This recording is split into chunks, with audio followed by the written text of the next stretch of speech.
दिल्ली में भी हलचल तेज है। अरविंद केजरीवाल ने ईडी को चिट्ठी लिखी है। टीवी9 के पास चिट्ठी की एक्सक्लूसिव कॉपी मौजूद है। इस चिट्ठी में पूछा गया है अरविंद केजरीवाल की ओर से कि मुझे किस हैसियत से बुलाया गया। मैं न गवाह न आरोपी हूं। मेरे सवालों का जवाब नहीं दे रही ईडी। समन जांच के लिए या इमेज खराब करने के लिए ये तमाम बातें इस चिट्ठी में लिखी गई हैं। ये चिट्ठी दिल्ली के मुख्यमंत्री केजरीवाल ने ईडी को लिखी है। टीवी9 भारतवर्ष पर केजरीवाल की चिट्ठी की एक्सक्लूसिव कॉपी आप देख सकते हैं। ईडी को लिखी इस चिट्ठी में केजरीवाल ने पूछा है कि उन्हें किस हैसियत से पूछताछ के लिए बुलाया गया है। मैं ना गवाह हूं ना आरोपी हूं। केजरीवाल ने इस चिट्ठी में आगे लिखा है कि ईडी उनके सवालों का जवाब नहीं दे रही है। समन जांच के लिए या इमेज खराब करने के लिए भेजे जा रहे हैं।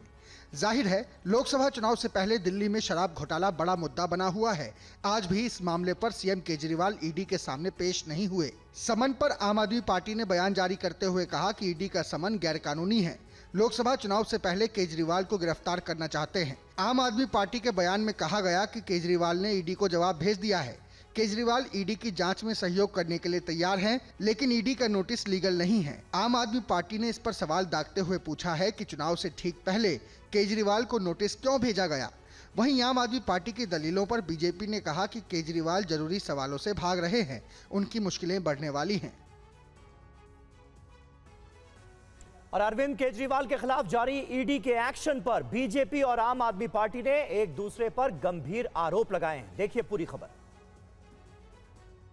अरविंद केजरीवाल जी ने बार बार कहा है कि ईडी अगर कानूनी तौर पर नोटिस भेजती है, हम हर तरह से उसका सहयोग करने को तैयार हैं। लेकिन भारतीय जनता पार्टी अगर बार बार ईडी से नोटिस जारी करवाती है, तो हम भारतीय जनता पार्टी के नोटिस का जवाब देने के लिए मजबूर नहीं है।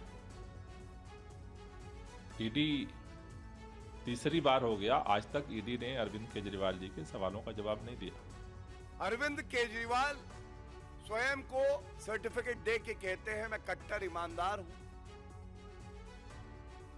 संविधान की आपने शपथ ली है, तो आपको तो चाहिए कि ईडी के पास स्वयं जाएं, खाता और बही दें और दिखाएं कि आपने कोई भ्रष्टाचार, कोई पाप नहीं किया। लेकिन अरविंद केजरीवाल को लगता है खाता ना बही, जो भ्रष्टाचारी अरविंद केजरीवाल कहे वो ही सही। और इधर ईडी के समन पर दिल्ली के मंत्री सौरभ भारद्वाज ने कहा कि बीजेपी अब केजरीवाल को गिरफ्तार कराना चाहती है, तो बीजेपी ने भी आम आदमी पार्टी के सवालों का जवाब दिया। देखिए, ये बात बिल्कुल साफ है कि अरविंद केजरीवाल जी को गिरफ्तार करना ही इकलौता मकसद है। 1.5 साल हो गया इस इन्वेस्टिगेशन को। ईडी, सीबीआई, देश की सबसे बड़ी एजेंसी इन्वेस्टिगेट कर रही हैं। कोई सबूत नहीं मिला, चार्जशीट दायर हो चुकी है। अब इस स्टेज पे मुख्यमंत्री जी को बुलाने का क्या मकसद हो सकता है? मुख्यमंत्री जी ने पूछा आप मुझे क्यों बुला रहे हैं, मैं गवाह हूँ, अभियुक्त हूँ। ईडी ने कोई जवाब नहीं दिया इससे। और जिस तरह का व्यवहार अरविंद केजरीवाल कर रहे हैं, तो उससे लगता है कि उन्हें देश की प्रशासनिक और कानून व्यवस्था पर भी भरोसा नहीं है। आप दिल्ली के मुख्यमंत्री हैं, आपने संविधान की शपथ ली है, आपको उसका पालन करना चाहिए। अब विषय ये उठता है कि एक मुख्यमंत्री एक भगोड़े की तरह, एक अपराधी की तरह व्यवहार कर रहा है। अब उन्हें उस पद पर रहने का नैतिक अधिकार है या नहीं, ये भी अरविंद केजरीवाल सोचें। 2024 लोकसभा चुनाव के लिए विपक्षी गठबंधन में जहां लगातार मीटिंग्स का दौर जारी है, वहीं नीतीश कुमार को इंडिया का संयोजक बनाने पर भी चर्चा तेज हो गई है। माना यह जा रहा है कि संयोजक के तौर पर नीतीश के नाम पर जल्द ही मुहर लग सकती है। मुकुल वासनिक की अगुवाई वाली कांग्रेस की अलायंस कमेटी ने इंडिया गठबंधन के राज्यों को लेकर अपनी पार्टी इकाई का पक्ष जान लिया है। सूत्रों की माने तो 2024 के रोड मैप पर जल्द ही कांग्रेस की तरफ से बड़ा फैसला लिया जा सकता है। वहीं कांग्रेस अध्यक्ष मल्लिकार्जुन खड़गे ने बिहार के सीएम नीतीश कुमार के साथ एक वर्चुअल मीटिंग की है, जिसमें लालू प्रसाद यादव भी मौजूद थे। इस बैठक में तीनों नेताओं ने सीट शेयरिंग को लेकर बातचीत की। अभी सब लोगों से बात हुई है, डेट जो है सब लोग से बात करके वो तय करेंगे।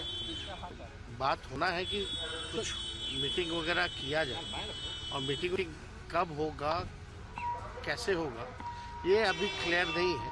साथ ही माना जा रहा है कि अगर सहयोगी पार्टियों को कोई ऐतराज नहीं होगा तो कांग्रेस की तरफ से जल्द ही संयोजक के तौर पर नीतीश के नाम का भी ऐलान कर दिया जाएगा।